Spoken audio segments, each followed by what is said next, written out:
La famille, en réponse aux crises sécuritaires dans le nord du Mali, au Burkina Faso mais surtout au Niger, le maréchal Haftar a déployé ses troupes dans le sud-ouest de la Libye pour sécuriser la région. Cette initiative a placé le gouvernement de Tripoli en état d'alerte maximale et a suscité des inquiétudes en Occident en raison des répercussions potentielles de cette opération. Je m'explique. En sécurisant les frontières, l'armée nationale libyenne pourrait limiter les routes de trafic et d'approvisionnement utilisées par les groupes terroristes pour se déplacer, recevoir des armes ou recruter.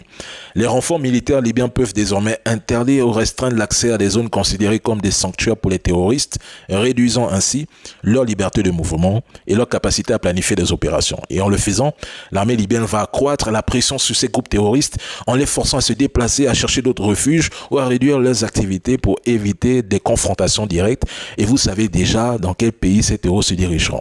Étant donné que certains terreaux viennent de Libye, sûrement de Fezzan, plus au sud de Tripoli ou même au nord, les renforts militaires pourront perturber les opérations de terroristes en rendant plus difficile la coordination de leurs attaques et en augmentant le risque d'être capturés ou éliminés.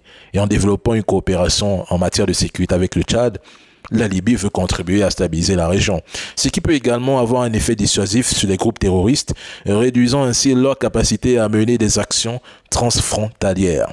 Question: pourquoi l'Occident est inquiet?